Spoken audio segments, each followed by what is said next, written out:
Welcome back to Brown Girl Blue. My name is Tabitha, and today I want to talk about shunning from the perspective of how it feels when you're a child in a Jehovah's Witness family and you're not allowed to speak to your siblings because they are being shunned because of their current status in the Jehovah's Witness religion.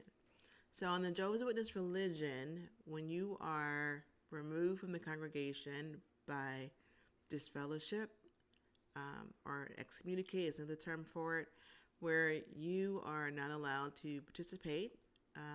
Well, you can come to the meetings, but other Jehovah's Witnesses cannot socialize with you. Now, I know some of the teachings have changed since I was in that religion in the early 80s and 90s, and now they call it something else. I believe they changed it. They're lightening up on some of the terminology, and I believe that members are now allowed to say greetings to them, like hello, good morning, when they first come to the Kingdom Hall. But when I was in it, shunning was shunning, to where you were completely ignored. People pretend that you weren't even there. I believe that the elders could interact with you, but as far as the regular members of the congregation, that was not allowed. And this was not, this included your family. So in your Kingdom Hall, your family didn't associate with you.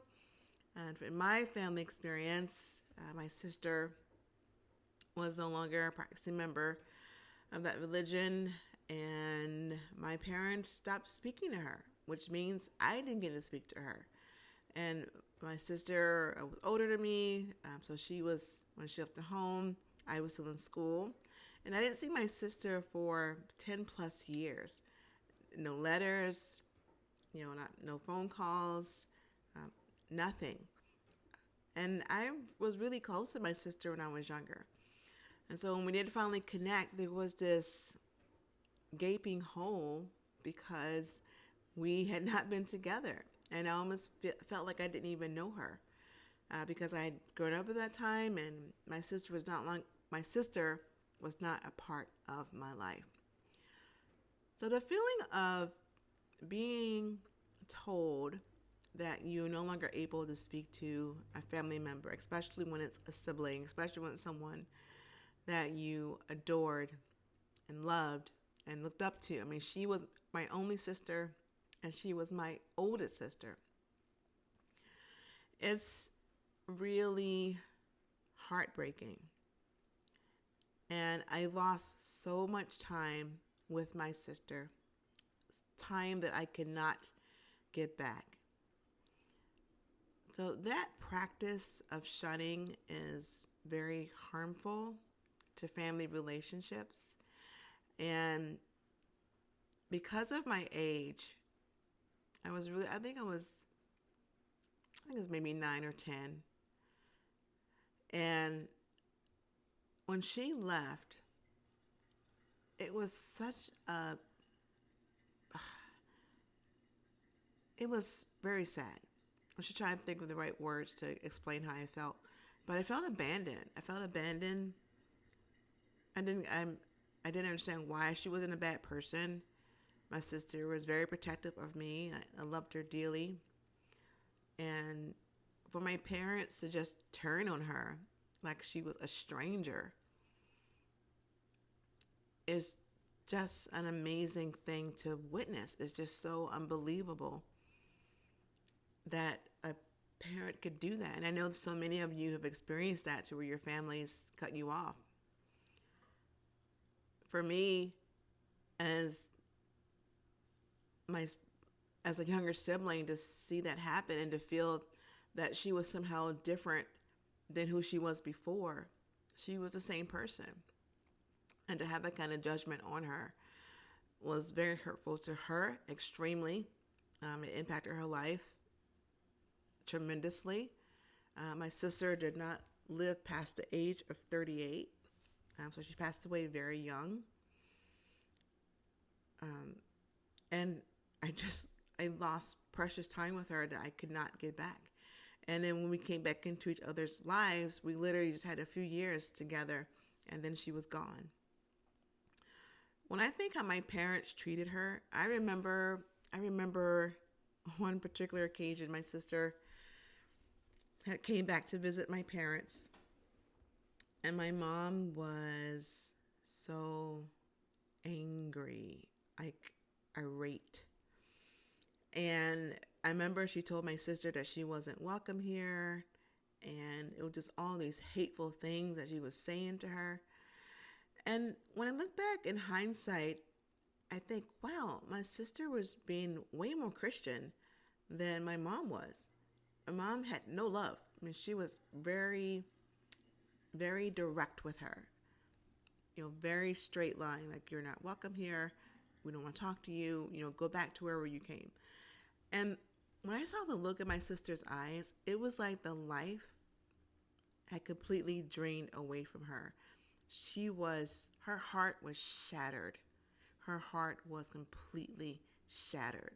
And I will never, ever forget that look of despair, that look of complete destruction, for your mother to tell you, I never want to see you again. Why are you here? Get out of my house, get off my property. We don't want to speak to you. I don't think that's the way it's supposed to be. I don't think that's what, if you believe in Jesus, if you're of that faith, I don't think that was the whole point. I don't think he wanted families to disown each other. And my parents, I don't know if they felt that they were I'm sure they did. They felt they were being faithful Jehovah's Witnesses by dismissing their child. I mean, can you imagine? If you're a parent, can you imagine doing that to your kid, of saying, I never want to see you again because of what a religion told you to do? And you completely ignore that maternal and paternal connection to your children, and you dismiss them. Like, what? Think about the kind of brainwashing that it takes to be able to completely cause you to ignore your natural instinct to stay connected to your own children. So my experience of, not being able to talk to my sister, and we grew up in the same room. My sister is about 12 years older than me, and we were in the same room. We shared a room forever, as far as back as I can think. It was me and my sister. We had our little canopy bed, and when I got older, I got my own bed, and we were sisters. And for her to be thrown out of our family, like she meant nothing. My beautiful sister, just thrown away, because in their perspective, in their judgment system, they deemed her as unfit. And then my parents agreed right along with them, because they brought into that belief. Oh my gosh, that's not even a time I like to even think about too much, because just seeing that type of inhumanity, not just amongst people, but inhumanity from a parent to their child, and to have no love or regard for their well-being, and you don't even care where they're going to sleep or where they're going to go, and you just toss them, to whatever. And to think that they were right for doing that they were in the right, and to have full support of their congregation, full support of the Jehovah's Witness doctrine, that was the right thing to do. I don't think that was the right thing to do. That wasn't the right thing to do. I missed time with her. I miss her. And she's gone. She died in 2000. She was only 38 years old when she passed. There's so much pain, there's so much destruction of individuals, of families, of siblings, of family members, of all who were involved, of being under that type of rule. I know recently they've changed some of their rebranding. They've rebranded some of their doctrines or policies. Shunning still happens. I think it's not as severe as it was when I was growing up in that. But shunning is still shunning. And that was a really painful time. And fortunately, my sister was not able to live the full potential of her life. And I missed out on years of being in her life, and her in my life. I think about her often.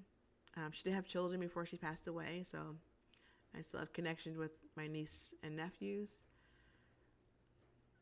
But my sister, oh my gosh, just to think of the complete heartbreak that she had to go through because someone judged her for something and told her that she wasn't good enough and she wasn't fit and not fit to be loved, but to be shunned and dismissed by your family. By your family.